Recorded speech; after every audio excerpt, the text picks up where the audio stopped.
Greetings, I'm Pillar Nexus, the Ancient Gladiator today with Pillar Loves Tabletop Games. Today's episode is set in my hometown. It's hometown enough for me. Forged in Steel, taking place in the turn of the century era of Pueblo, Colorado. So from 1890 to 1910. Goal is to have the most points at the end, and to that end you'll be doing the following. You'll set up the board, have neutral cubes at the start of each of the prosperity tracks. There'll be City Hall. The three eras of decks will be shuffled. So 1890, 1900, 1910. There'll be a random initial influence order, and then whoever's first will take the mayor role.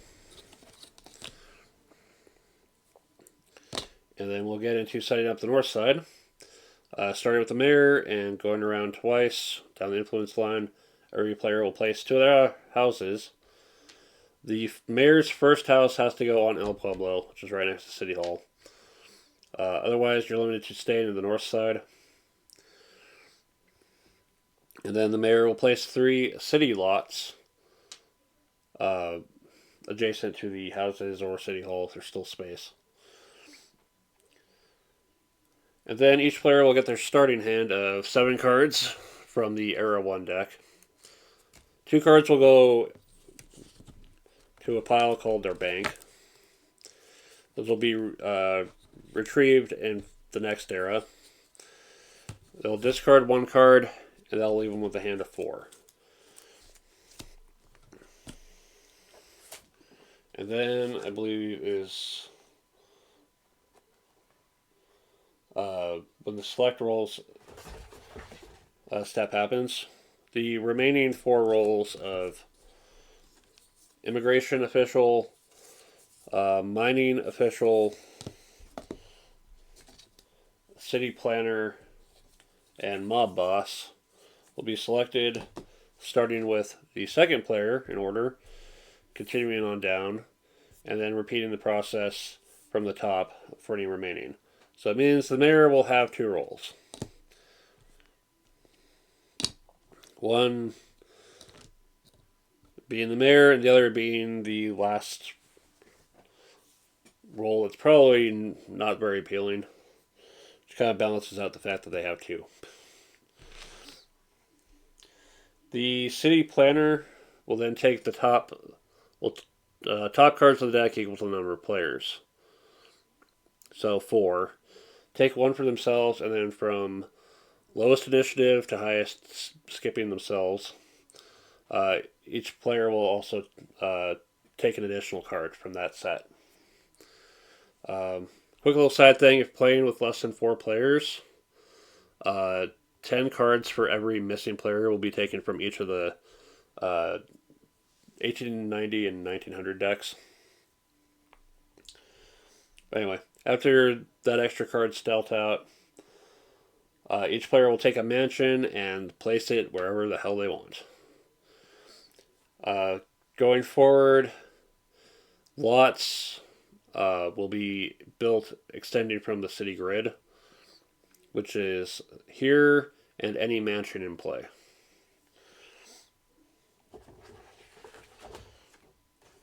But anyway, getting into the first round. Everyone's got their cards. So now we get into everybody plans a card face down. And once everyone has done so, they'll say the number on the upper left of their card, which is the municipal muscle value. The player with the lowest value will go first. So let's say green said 3, red said 4, blue and purple said 5. If there's ever a tie, then it goes to the player highest on the initial influence. So for this first turn, green, red, blue, purple. We use cubes to keep track of the play order for this round. Oh, that's the other thing. If you've got the Kickstarter version of this, it comes with these neat little trains to use as your scoring markers. Anyway, when it is your turn to act, you take your card and you either use it for its value or use it for the event. So I could use it for 3 MM points, or place 3 houses next to factories, or place 1 house and 3 lots in Mesa Junction.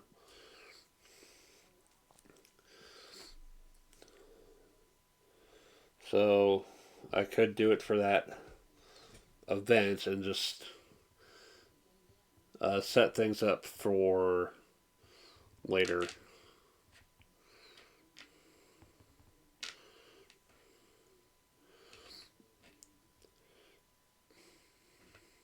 There, that works out for that if I want to do it that way.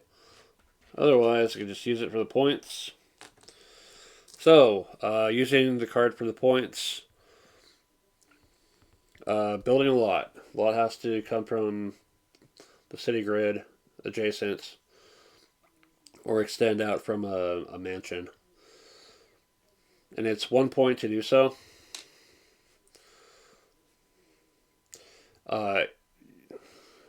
Lots this turn will let you build things on them next turn. However, other people can use your lots, can build on top of them. And sometimes you want your opponents to build on top of yours because that gets you points. So let's just say we set that up.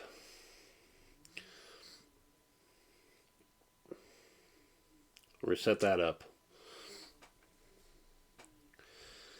Alternatively, 2 points can get you a mining, gets you a mine. When you get a mine, you roll a d4.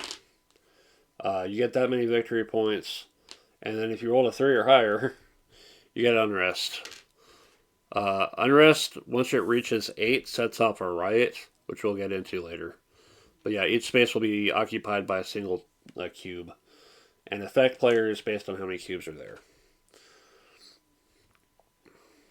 So let's just say we put out the 3 lots like that.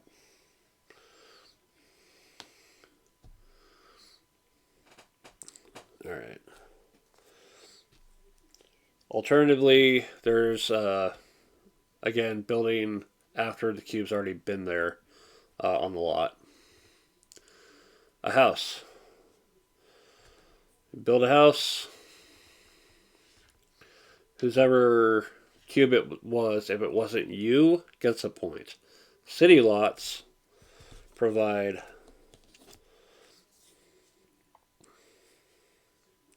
1 victory point to the mayor when any player builds on them.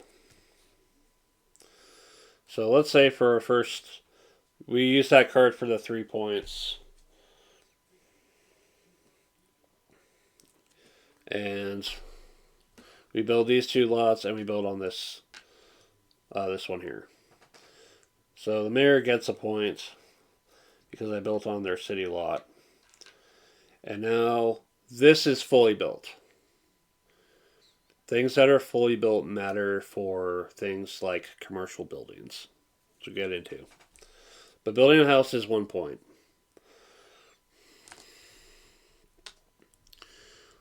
For 3 points, you can build a commercial building. They're represented by these. Commercial buildings and factories are critical to attracting immigrants. So having some extra lots around, just in case, it's going to be critical for the end of the round. So to build the commercial building, it has to be in a block that has an available lot that is adjacent to a fully built lot. Since these 2 are fully built, I could build it here, I could build it here, I could build it here and screw over the factory planning. Again, if you build on the city lot, the mayor gets a point. If you build on someone else's, they get a point. If you build on your own, you don't get anything, but you do still get your ownership. Whoever does build it gets their ownership cube on it.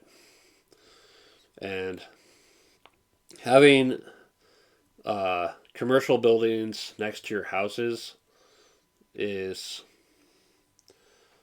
a way to get some extra points. Commercial buildings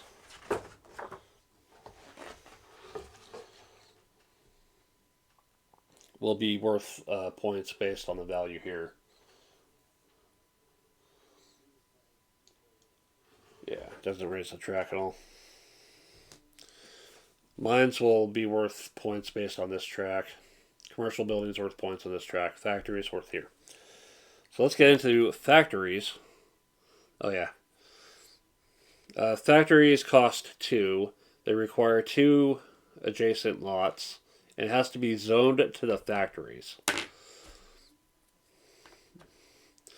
And again, you cannot cross the street with the factory. It's got to occupy inside the 1 block. So let's say on my next turn I still have the lots there. Build over it. Place my ownership there. It costs 2 points to do it. Houses next to factories are not worth any. They're not going to be worth points. But they might get you a bonus point anyway for being next to a special building. It'll just be worth 1. So this one is not in the best of spots.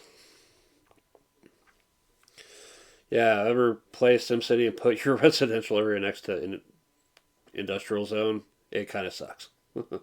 Same thing happens here. Now, if you have at least 4 points of municipal muscle, you can seize a mine, a house, a commercial building, a factory. Considering how limited these buildings and spaces are, you might need to. But every time you do so, you will also take one of your cubes and put it on unrest. The rightmost free space available. So, let's say blue on their turn seized the factory. If this space was the one that was empty, then they got the 1. However, that space is already occupied, then it's the 2. But let's just say that didn't happen.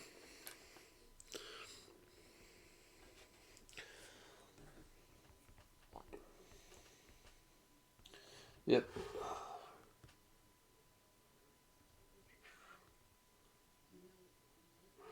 And again, placing on other people's lots will get them points. Go and leave that out for now. And you know what? We'll go ahead and leave this out for now because there's something to demonstrate later, I think. Alright.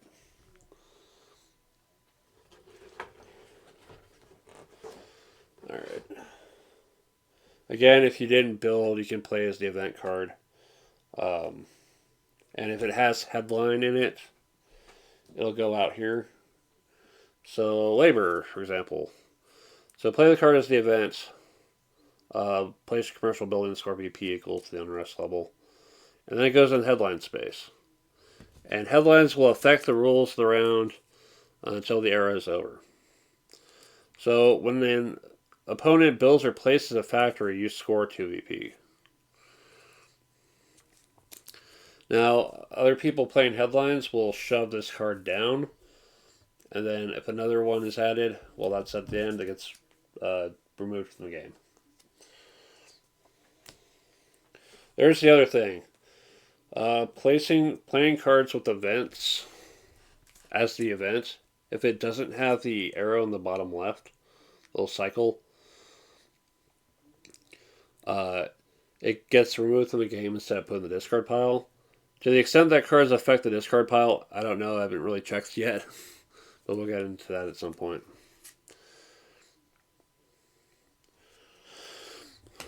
Some cards will also have Let's see, where is it? The little left-right arrow, which is a reaction. You can play it from your hand in response to someone else's action. It can't be if you put it face down.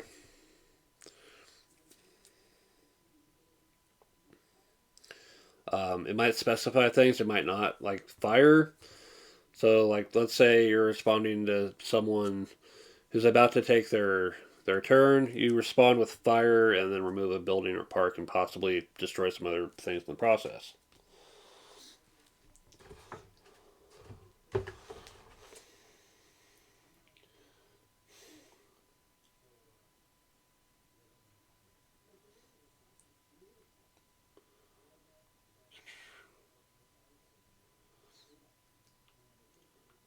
Actually, the card, it doesn't say the card gets discarded. So yeah, you can just, it just comes back to your hand, so that you're not completely screwed. Um,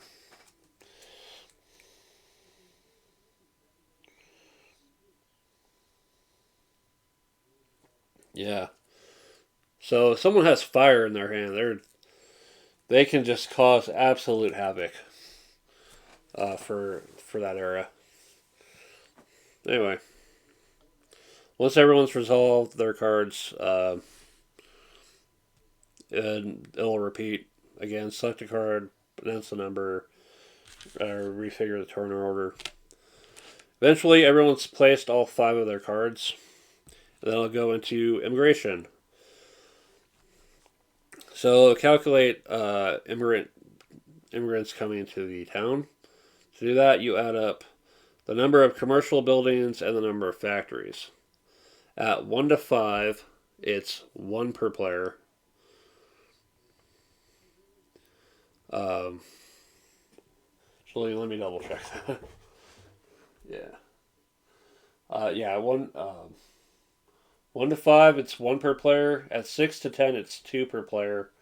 And at 11 plus, it's 3 per player.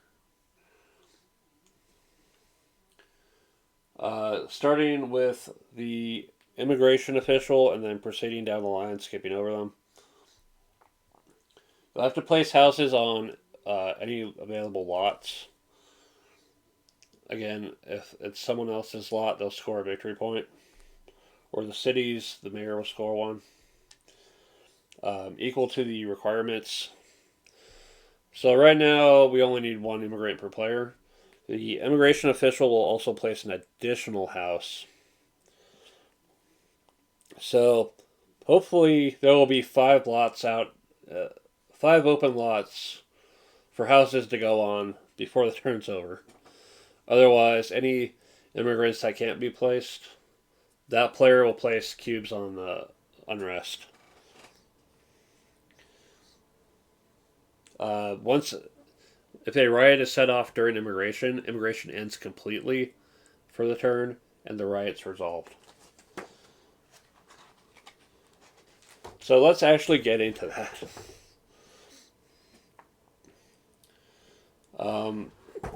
Whoever added the last cube or cubes needed to reach 8 lose a victory point per cube.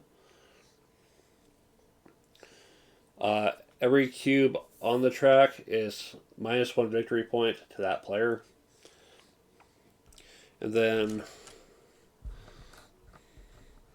we'll determine the target of the riot and the instigator. So let's say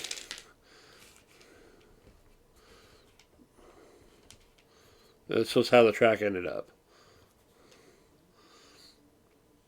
So the player with the fewest cubes is the instigator, and the player with the most will be the target. The tiebreaker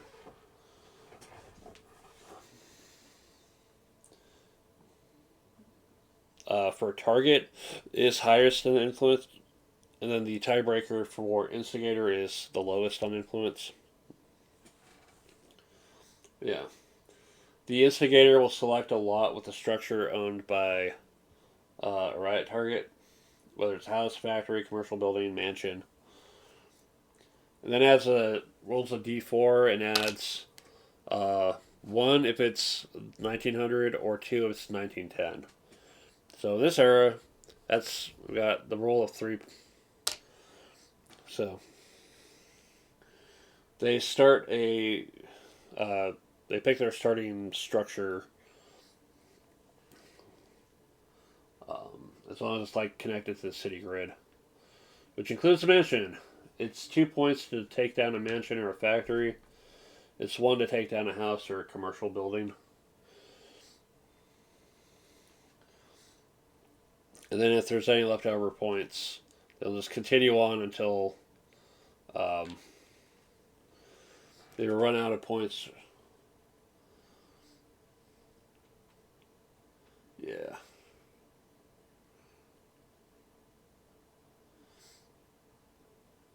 It's entirely possible to just kind of end up doing some kind of collateral damage of someone else's stuff gets hit in the process.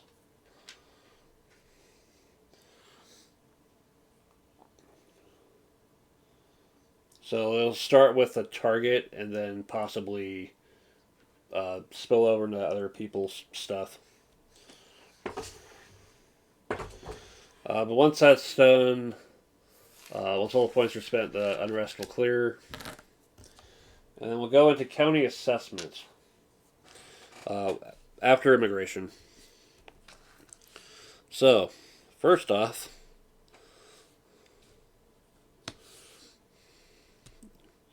scoring,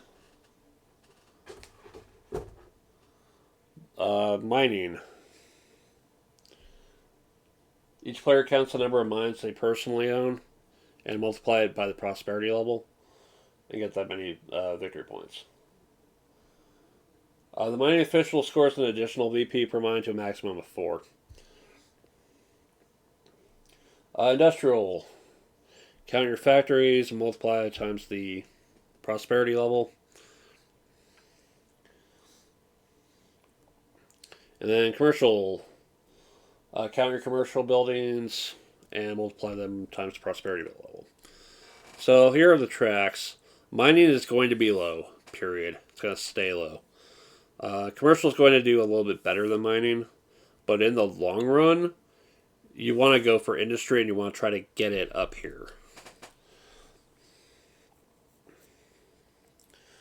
Once all that's done, we go into houses. For each neighborhood, you'll get victory based on the houses that are not adjacent to factories. So let's say for green, it's these two, multiplied by the prosperity level. A house can earn a bonus point if it's adjacent to a special building, like civic building, a hospital, or a mansion. So here we got 2 points because it's worth 1. These ones will provide an extra point. So that's another 2. Regardless of how many special buildings are next to. Or parks. Being next to a park is as good as being next to a special building. Mansions. A mansion is worth 2 victory points. No, each mansion by the value of the neighborhood. And then an additional victory point for each of your own houses adjacent to it. So you build up prosperity and put houses around your mansion. That'll help.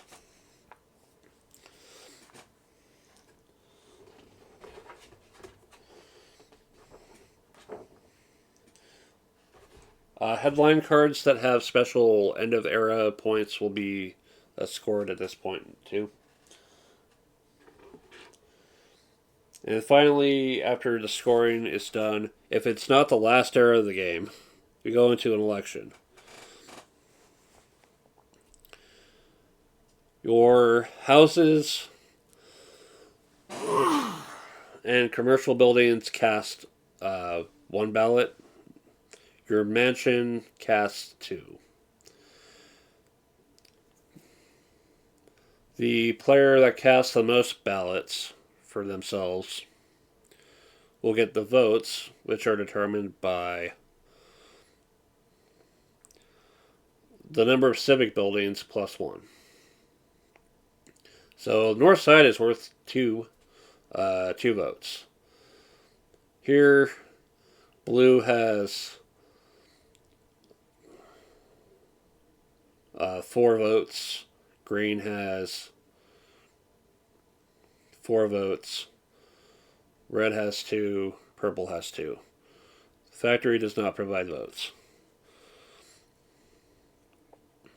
Or ballots. So in a tie, then each... Wait. Ignore that. Factory's not part of that. They don't provide the ballots anyway.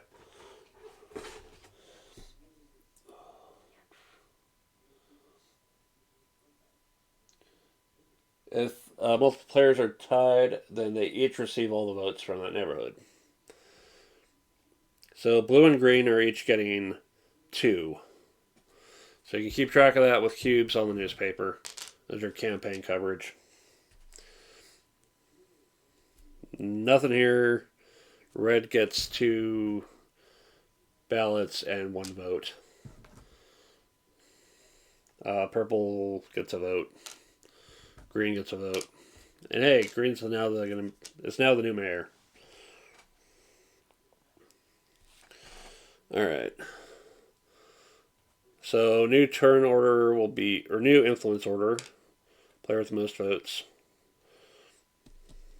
Green gets mayor.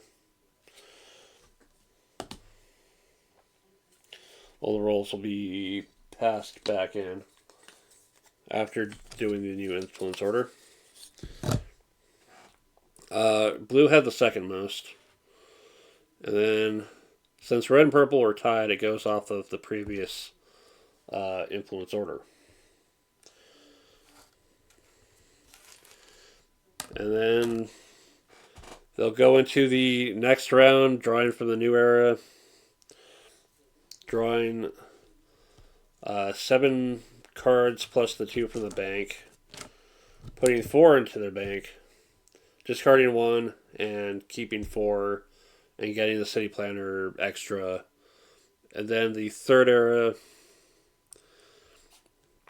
will be 4 cards from the 1910 deck. The 4 cards from the bank. And then discarding down to 4 completely. And then getting the extra card from the city planner. And then at the end of that era, at the end of the county assessment of 1910, the player with the most points wins. The tiebreaker is first position on the influence track. And an interesting house rule is before, if there's a tie for victory points, do one last election to see if someone can influence their way out of that tie. But I think leaving it at the county assessment for the final round probably makes sense. Alright. The version of the game I picked up, which is still sealed, also came with some extra stuff, like the trains. It also came with the Industry Leaders variant. At the start of the game, each player will choose or randomly get one of the industry leaders. And it can be used whenever it's triggered.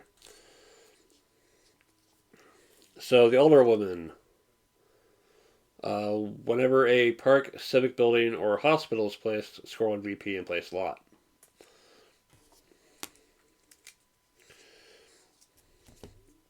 The councilman. During the elections, you receive a ballot and score 1 VP for each civic building. And other effects as well. The version I picked up also has the variant tokens. So apparently this version, along with missing a red house, which is why one of my houses looks kind of weird. If you look closely at it. Where is it? Yeah, the game was missing a red house, so I had to paint a random ass orange one I had laying around. Place it. It comes with the mogul variant and the bigwig variant. This was supposed to come with the game. It did not. Thankfully, on Board Game Geek, they have it posted. Just look for the forums, rules, then starting from the bottom, making your way up, mogul variant.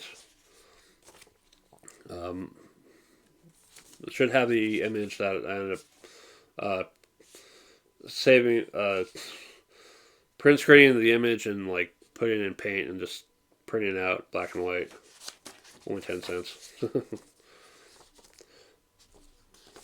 yeah, the mogul variant, each player gets a top hat of their color. At the start of each era, before city building begins, you can place besides any neighborhood. During the city building phase, if you spend at least 3 in the same neighborhood, then you receive an additional 1 MM point or a victory point. The additional MM can be used anywhere. During elections, you receive an additional ballot in the neighborhood where your mogul is located.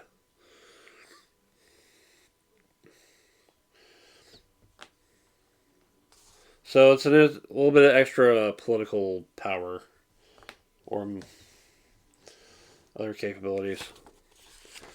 The bigwig variant adds in these 15 tokens. Each player randomly gets 3 with the 3mm point face up. Once per era, you can either use the token for its ability or 3 municipal muscle during your turn. Using it is optional. Every token you still have at the end is worth 3 points. So it gives you some options to work with, like capitalist or architect or banker, stuff like that. So, like for example, we got with banker, if an opponent builds or replaces a commercial building, you can place a mansion anywhere. It's pretty cool. So yeah, this game's been on my radar ever since I heard about it, and this game has probably been out of print for almost a decade now. I don't know when this one came out specifically. No, the initial run was like 2016, somewhere around there. Yeah, it's just so I don't really mess with it much, but why do I like the game? Again, it's fun to mess with history, but this is a game about the history of the place where I live. That's kind of special in its own way.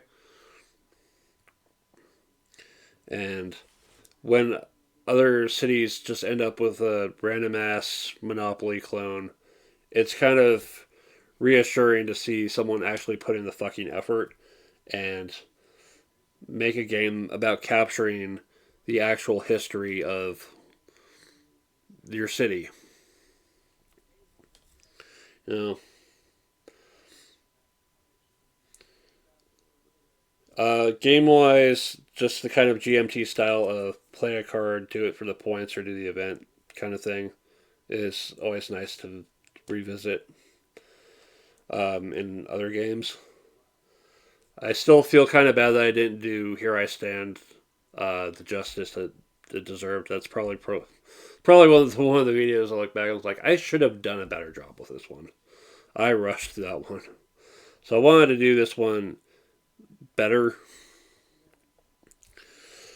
Yeah.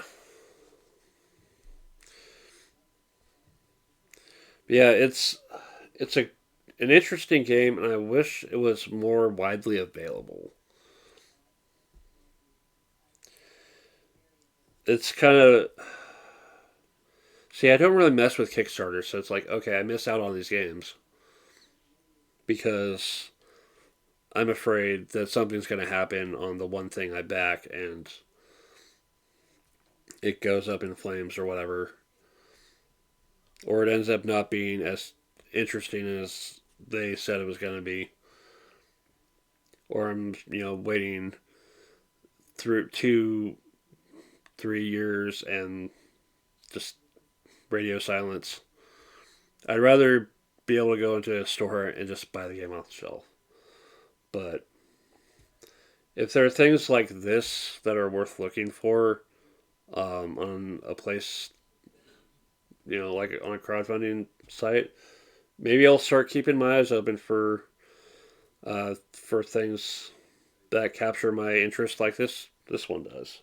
I was lucky to find this sealed in an antique store for $40, and you know what? It's totally worth it. I'll probably get into the first few rounds video after this, so stay tuned for that. Yeah, Forged in Steel. If you look on Board Game Geek under the state's Colorado label, it is the second highest rated game about Colorado. If you want to know what the first one is, I already did a video on it. Pillar Loves Tabletop Games, second season episode, Silverton. But anyway, Fortune Steel, find a copy if you can. Play it, love it, have fun. This has been Pillar Nexus, the Ancient Gladiator. I'll see you next time.